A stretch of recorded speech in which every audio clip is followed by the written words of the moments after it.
Aujourd'hui, je vais continuer à explorer l'astral dans la partie haute de l'astral. Donc je me connecte à l'éther. Donc tout de suite, je vois beaucoup de lumière et, euh, et on me montre des, tout un réseau lumineux, un peu comme un système nerveux avec des neurones et puis des connexions entre chaque neurone, tout ça très blanc, très lumineux.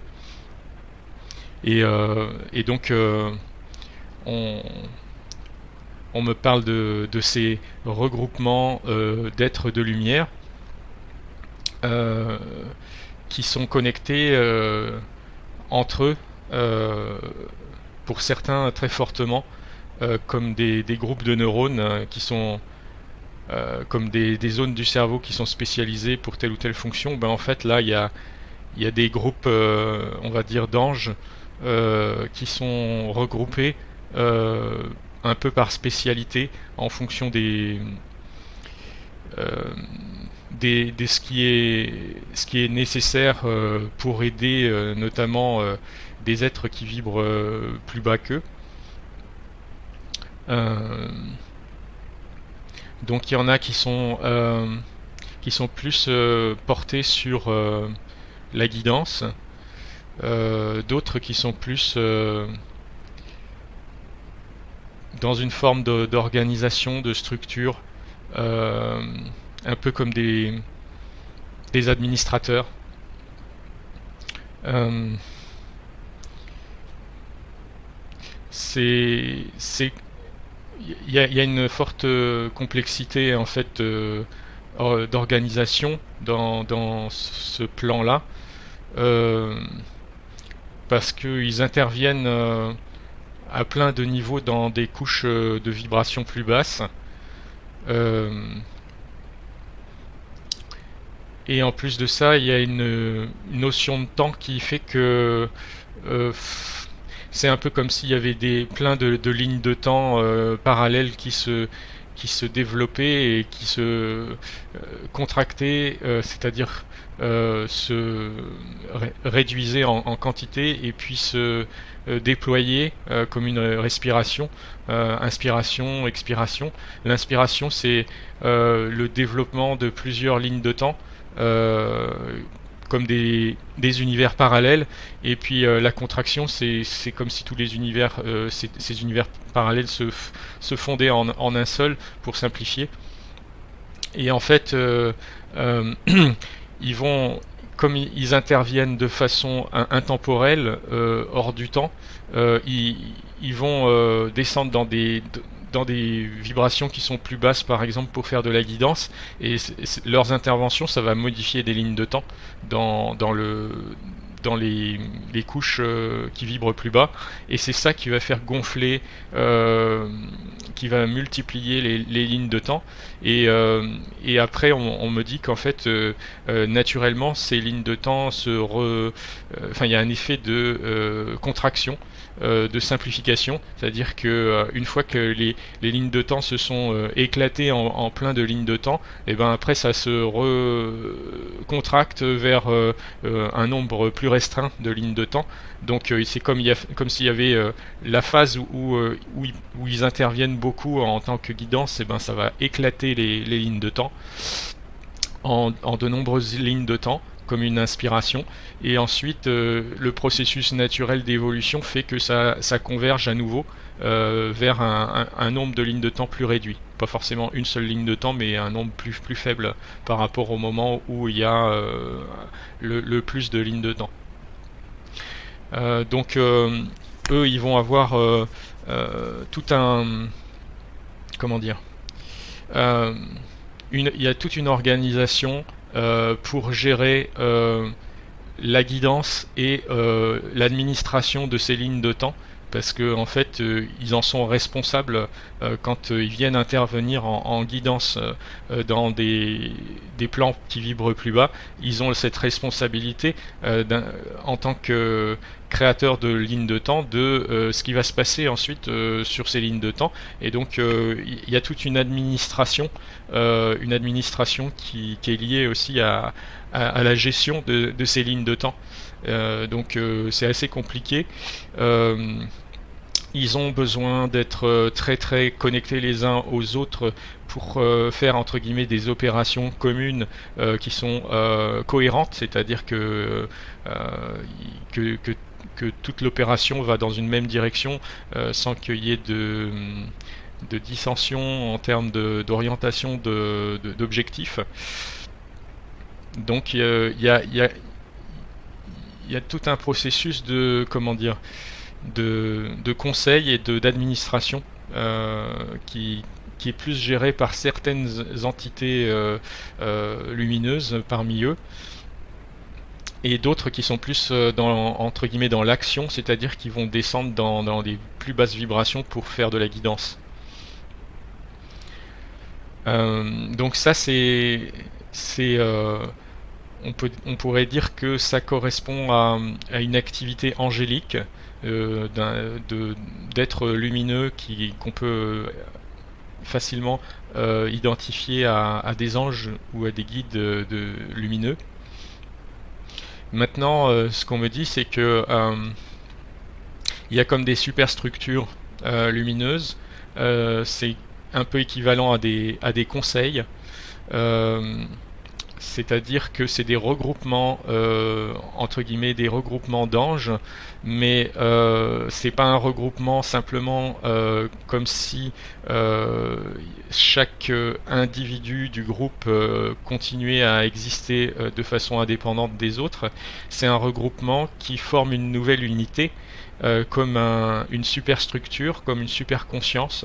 Donc ce n'est plus un ensemble.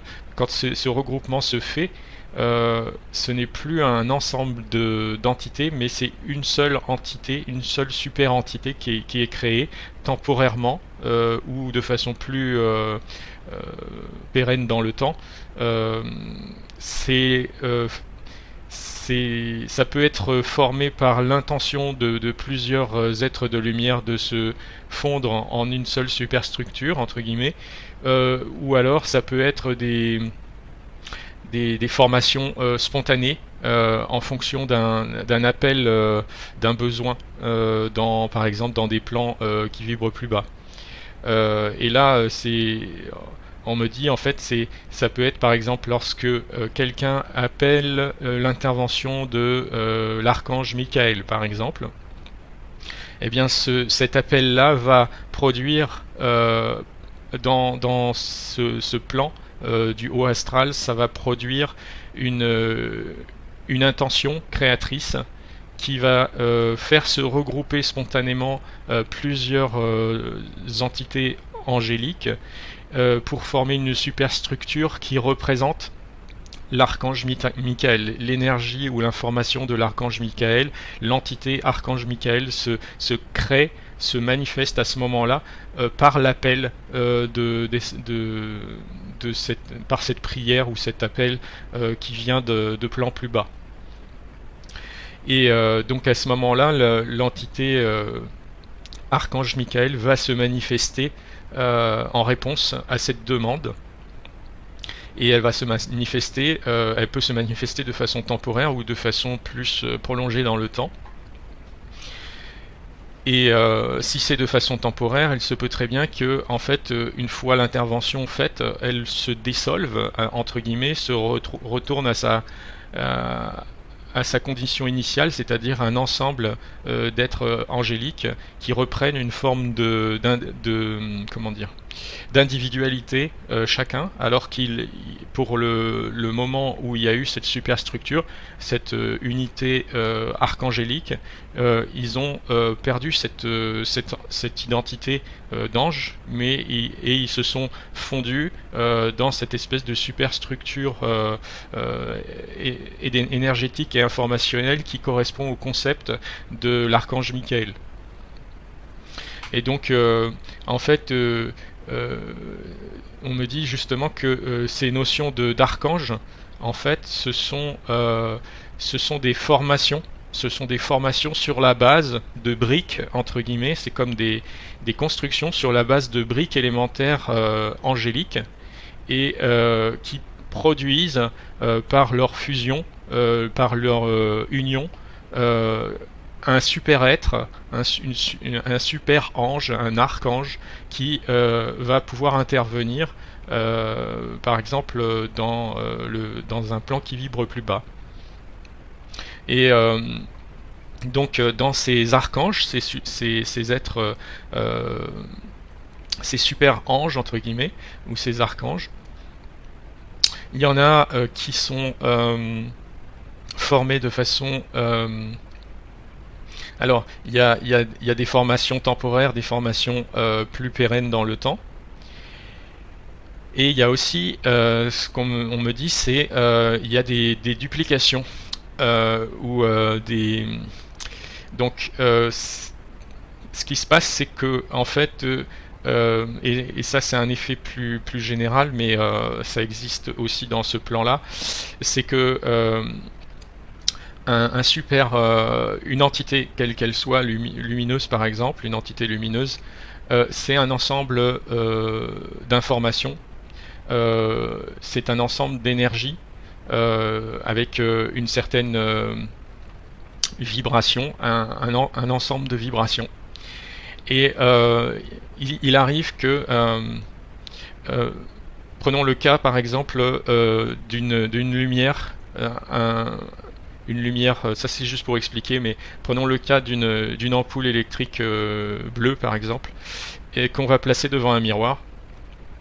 Eh bien, on va voir de l'autre côté du miroir une autre ampoule électrique qui va être l'effet miroir de l'ampoule, donc comme si elle s'était dédoublée, qui représente la même vibration que l'ampoule d'origine.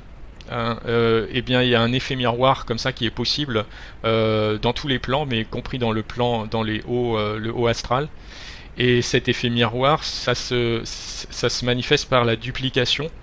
Il peut y en avoir plusieurs de duplications, donc la multiplication d'une même entité par effet miroir comme ça. Donc elle se duplique, ça peut être une duplication spontanée ou ça peut être une duplication qui est déclenchée par un événement. Ces duplications, ça va faire que par exemple potentiellement il peut y avoir plusieurs archanges Michael simultanés qui interviennent à plein d'endroits différents par effet miroir. En fait, ils se s'auto-dupliquent ou ils sont dupliqués par des circonstances qui sont favorables, comme un univers qui se coupe en deux ou qui se replie sur lui-même. Il y a des effets miroirs qui peuvent se mettre en place parce que il y a des proximités vibratoires comme deux endroits qui sont reliés par un trou de verre au niveau vibratoire. Des deux côtés ça vibre quasiment la même chose, ça fait un effet miroir. Des effets miroirs comme ça il y en a plein, et c'est lié à la forme des univers, à la courbure des univers, et c'est vrai aussi dans le haut astral. Il y a des espèces des effets de courbure, de repli, où en fait des zones de ces univers se touchent, et qu'est-ce que ça veut dire vibratoirement quand ça se touche? Ça veut dire que c'est la même vibration, et que c'est du coup il y a des effets miroirs par le fait que des bords de ces univers se touchent les uns les autres, et du coup il peut y avoir plusieurs entités lumineuses, que ce soit des entités angéliques ou archangéliques, qui peuvent se multiplier par effet miroir comme ça, et donc intervenir entre guillemets simultanément en faisant plein de choses sur des plans qui vibrent plus bas, comme si ils existaient en fait temporairement, en tout cas le plus souvent de façon multiple. Et ces effets miroirs en fait peuvent être déclenchés par ces courbures des univers, que ce soit dans ces plans du haut astral ou d'autres plans. Ça peut être aussi déclenché par les intentions ou les demandes, par exemple la prière de plusieurs personnes. Là on me propose de donner un exemple un peu basique, mais c'est juste pour comprendre. Supposons que y ait 1000 personnes en même temps sur la Terre, à différents endroits de la Terre, qui prient l'archange Michael.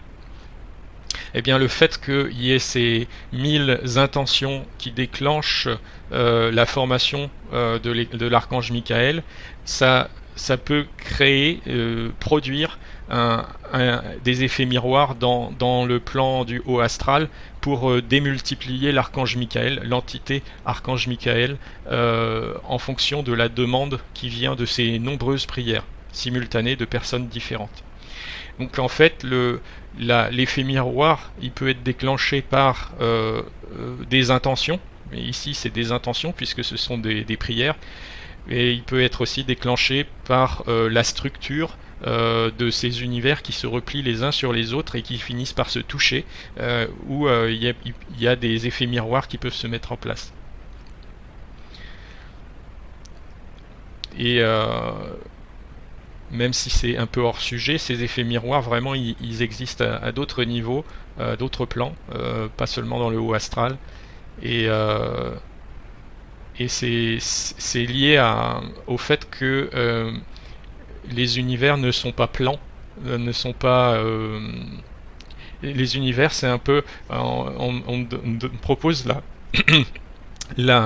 l'analogie d'une feuille de papier avant qu'elle soit chiffonnée, et puis on la chiffonne, on la met en boule comme ça. Et bien en fait, les univers sont jamais comme des feuilles de papier qui ne sont pas chiffonnées, c'est toujours des chiffonnés en fait. Il y a toujours c'est toujours des boules de papier avec plein d'endroits où à l'intérieur de la boule de papier il y a deux zones du papier qui se touchent. Et ça correspond à des trous de verre et aussi à des effets miroirs. Et il y a aussi des êtres, des endroits qui font miroir à d'autres endroits. Il peut y avoir des êtres qui font miroir à d'autres êtres. Donc là, par exemple, quand ça arrive, eh ben, il peut y avoir une personne qui est identique à une autre personne. Simplement parce qu'elle a exactement les mêmes vibrations, les mêmes énergies, et donc elle peut avoir exactement la même apparence physique, etc., les mêmes intentions. C'est comme si on se regardait dans un miroir, mais là c'est un miroir plus perfectionné qui fait que ça va dupliquer la personne. Donc il peut y avoir la même personne à plusieurs endroits par ces effets miroirs. Et donc c'est vrai pour les entités aussi du haut astral, et en particulier pour les anges et les archanges. Je vais demander s'il y a d'autres choses importantes à dire sur cet endroit du haut astral. Moi, il y aurait encore d'autres choses à dire, donc on va arrêter là. Mais...